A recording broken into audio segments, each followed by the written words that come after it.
After his arrest, Rex was charged with the deaths of 4 women. And later, he was charged with the deaths of 2 other women after DNA evidence linked him to the crimes. In his basement, in which Rex had planned out the murders of his victims in very explicit detail. DNA tire mark problems. He wrote down all the problems, bro. Instead, 2 innocent men are now dead, and the perpetrator himself will be spending most of the rest of his life behind bars. 35 years after his crime, at the age of 75, Parvin will be released from prison into a world he'll probably no longer even recognize. To have PTSD and him kill 2 people and then be released back on the street. What are we doing? Uniformed men leading multiple women and children through a dirt road and onto a deserted patch of land where the armed men then shamelessly took the lives of the victims at gunpoint. In the video, the men can be heard accusing the women and children of belonging to the notorious terrorist group Boko Haram. Yes, sir. I hope everybody had a great Thanksgiving. I'm not gonna say you hear me. I'm not gonna say you feel what I'm saying. But hey, happy Thanksgiving to everybody. Hope everybody had a great time. We back with another video. We back on the channel, baby. I appreciate the love on the videos, y'all. I didn't expect it. I'm gonna be real. I didn't expect it. So we gonna keep it flowing. And I appreciate the love, man. Give me a hug. Yeah, we about to watch the 6 most disturbing mysteries solved on Google Maps. Hey, I've seen the Google Maps car at work, bro, with the cameras on top. That should be crazy. I wonder how they got the job, because I definitely would do that. 2010, 3 men were drinking together. On July 30th, 2010, 3 men were drinking together in a backyard in Richland County, South Carolina. The names of the men were Leslie Todd Parvin, Edgar Lopez, and Pablo Gutierrez Guzman. At some point in the afternoon, an argument broke out between the 3 men, and Leslie ended up pulling a handgun from his waistband and taking the lives of the 2 other men. It's unclear exactly what sparked the argument between the 3 men, but immediately after the shooting, Parvin fled to Louisiana in his green Kia minivan. Once there, he shaved his head and destroyed both the gun he had used to take the lives of his 2 victims, as well as the minivan.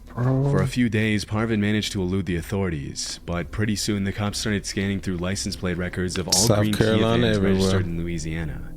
According to investigation documents, after the double murder, a witness had reported a partial tag of Parvin's minivan to the police. And a couple days later, on a whim, the cops plugged the suspect's address into Google Maps Street View, and sure enough found a green minivan parked in front of his house with the license plates and description matching what the witness had told them. With that kind of evidence stacked against him, it was pretty much all over for Parvin. Why ain't you like burn the van, bro? And on August 19th, a relative brought him back to his home in the Windsor Lake area, where he was promptly arrested on 2 charges of murder and later sentenced to 35 years in prison. During the investigation, it was publicly revealed that Parvin was a 20-year Army veteran with 5 overseas deployments and a pretty bad case of PTSD, which he had been diagnosed with in 2007. According to his father's testimony, his 20 years of military service and the stress from his tours near Iraq and Afghanistan could have influenced his behavior on the day of the incident. You would think that after 2 decades of selflessly serving his country, Parvin would have been provided the appropriate mental health treatment to help him live his life peacefully.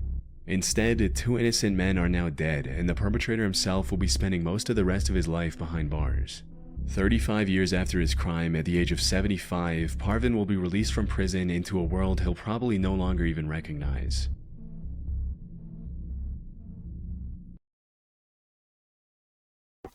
I'm talking about, what was the reason this nigga in your life for killing 2 people?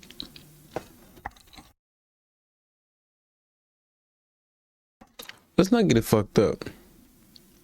You know what I'm saying? 20-year vet, we get it. But y'all gonna allow him to have PTSD and him kill 2 people and then be released back on the street. What are we doing? Why do we even have court systems? Why do we have judicial systems? Why? An incredibly disturbing video which showed a group of uniformed men leading multiple women and children through a dirt road and onto a deserted patch of land where the armed men then shamelessly took the lives of the victims at gunpoint. In the video, the men can be heard accusing the women and children of belonging to the notorious terrorist group Boko Haram. The video caught the attention of the entire world, with hundreds of people immediately alleging that the terrifying footage had been captured in Cameroon. However, the government of Cameroon immediately denied the claims, alleging that the video wasn't even shot in their country and that their army was being wrongly blamed for killing civilians. Still, the BBC wasn't convinced, and their team of researchers decided to find out who had been responsible for the atrocities in the video, where they took place, and when. After receiving an anonymous tip, they used Google Maps to study the layout of a particular region in Cameroon and discovered that the mountain range visible in the background of the video was near a village named Krawa Mafa, very close to the Nigerian border. By analyzing several years of Google satellite imagery of the region, the researchers from the BBC were able to determine that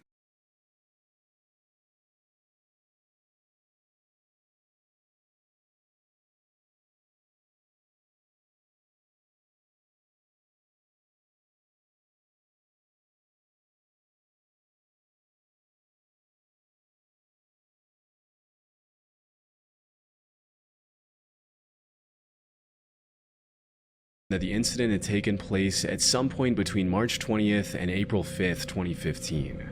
Upon further investigation, it was revealed that the Cameroonian government hadn't been honest when they denied the claims. For example, the government had claimed that the Cameroonian army didn't use weapons like the ones shown in the video, but the BBC's analysis revealed that the guns were Serbian-made Zastava M21s, which are in fact used in the Cameroonian army. On top of this, several other details that the government had claimed were inaccurate turned out to be a perfect match, including the armed men's uniforms. A month after the Cameroonian government's initial denial of the claims, they then updated their statement to clarify that 7 members of the army were now under investigation. And when the BBC shared their full report with the Cameroonian government, the country's Minister of Communication was reported saying, 7 soldiers were arrested, disarmed. They are under investigation right now. I can confirm that all 7 of them are in prison. In their next statement, the Cameroonian government released the names of the 7 detainees, and the BBC confirmed that some of them were the same people who were seen in the video executing the innocent women and children. That's fucking crazy, in 2020, bro. 4 of the soldiers in the video received 10-year prison sentences for the murders, while a 5th soldier was sentenced to 2 years for filming and sharing the footage. The other 2 soldiers were acquitted. It's crazy to think that you can get away with such an atrocious crime and only That's what face I'm 10 years in saying, prison. bro. But at least they're being held accountable for what they did, all thanks to a very detailed examination of the video's content against Google's satellite imagery. That's crazy. 2011, 11 bodies were found near Gilgo Beach on the south shore of Long Island between Nassau and Suffolk County. The fuck? Most of the bodies belonged to female escorts whose lives had been taken as early as 1993. But it wasn't until 2023 that they finally managed to arrest Rex Heuermann, a 60-year-old architect and father of 2, and connect him to the crimes through DNA evidence, They cell put the phone turtle records, suit and on links him between the too. Chevy Avalanche and the crimes. After his arrest, Rex was charged with the deaths of 4 women, and later he was charged with the deaths of 2 other women after DNA evidence linked him to the crimes. Disturbingly, the cops found that the suspect had used several burner phones to conduct thousands of searches related to the things he later ended up doing to his victims. Sick, And to bro. seal Heuermann's fate, they also found a huge Word document on his hard drive in his basement, in which Rex had planned out the murders of his victims in very explicit detail. DNA tire mark problems. He wrote down all the problems, bro. Witness, trace, source of supplies, footprints, photos, misleaders. Bro, truck stuck supplies, booties. A lie, acid, police scanner, rope cord, saw cutting tools, hair nets. Yo, this is crazy. DS dumpster site. Oh, next time recon dumpster. Dumpster locations. TRG 10 small T Uncle Black. That's insane. Luckily, Huh? the document It included was an elaborate plan. checklist that outlined the steps he needed to complete before, during, and after his Typed killings. it out. Based on court evidence, Heuermann started committing these fuck crimes as this man early as think he is? 1993, and if found guilty, he'll be facing multiple consecutive life sentences in prison. As of 2024, the case is still ongoing, but during the investigation, some more disturbing details have surfaced. In 2023, some online users discovered a Google Street View image of Heuermann talking to an unidentified woman near his office on East 36th Street more than a year before his arrest. Now, we have no idea who this woman is, and it's very possible that she was a potential victim, but we also can't say that for sure. Chillingly, in the image, Rex also appears to be wearing the same shirt that he wore for a YouTube interview earlier in 2022, where he spoke about his role as an architect at his firm on Fifth Avenue. His defense lawyer, Michael Brown, told the New York Post that the cops have the wrong man.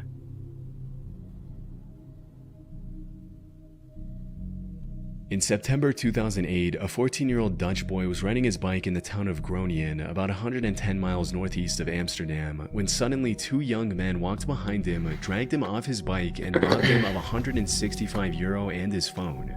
For several months, the cops failed to find the suspects, as no witnesses came forward and they only had the boy's description of the muggers to go on. In March of the following year, the victim went on his computer and started surfing Google Maps Street View, looking at the location where he'd been mugged around 6 months earlier. To his surprise, the Street View car had captured the two men walking up behind him in the moments before the crime. As is usually the case with these images, the faces of the two muggers and the victim were blurred, but the boy immediately called the cops and informed them of the new development in the case.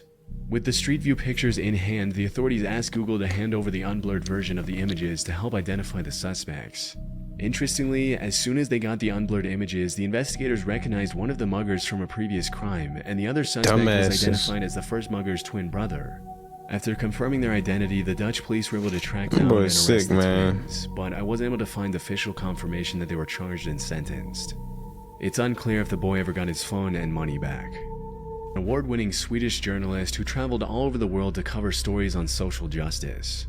Throughout her career, her reporting took her to countries like Uganda, Cuba, the Marshall Islands, and Kenya, with her work often being featured in prestigious journals like the New York Times, the South China Morning Post, and the Atlantic.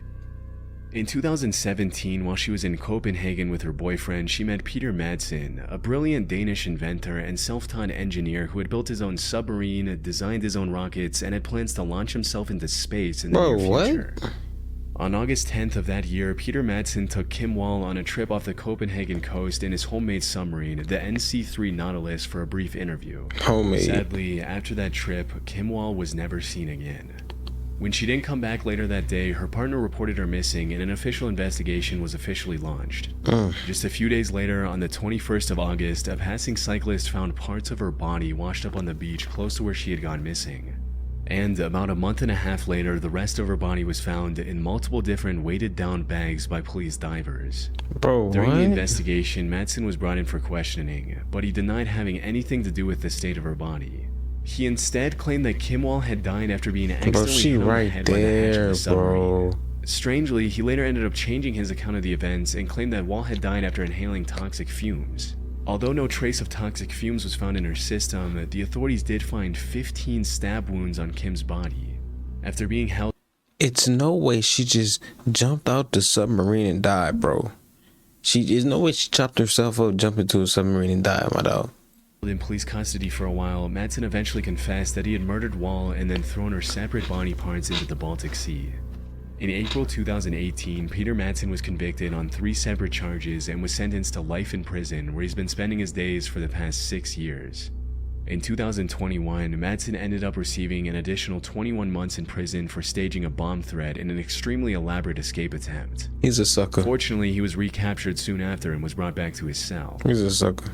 One of the things that's interesting about this case is that Peter Madsen had been captured by the Google Maps Street View camera climbing into his submarine. Chillingly, when he confessed to the murder, he mentioned that his intention was never to take Kim Wall's life, but rather to sink the Nautilus forever, even if it meant that both he and the innocent journalist would die inside. What? To this day, it's still unclear how exactly he took Kim's life, but thankfully Madsen will be spending the rest of his life behind bars with no possibility of ever coming back to society again. He was gonna unalive himself? Porto Rotondo is a district in Sardinia known for its imposing mansions, sandy beaches, and elegant shops and restaurants. That's crazy, bro. In 2002, an Italian businessman sold his villa in Porto Rotondo for €280,000. Due to the comparatively low value of the transaction, the sale immediately raised a red flag for the authorities, and the finance police in Italy ended up using Google Earth as part of their investigation into the property.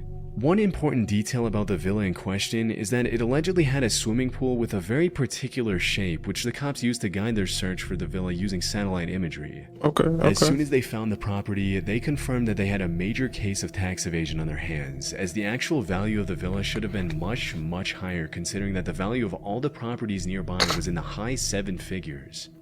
With enough evidence from Google's satellite imagery to confirm that the unidentified businessman had indeed committed tax fraud, the finance police then checked the suspect's bank They gonna accounts get you and every discovered time, 7 brother. million euros in unreported deposits spanning several years. Ain't no hiding This that. was a case that I just couldn't find a lot of information on, as the original article in Italian had very few details, and it wasn't even officially confirmed what the legal consequences were for the businessman. Still, it's probably safe to assume that his assets were seized, and due to the crazy amount of unreported cash, it's likely that he spent at least a few years in Them boys be taking that shit to the chin. It'd be easy for them.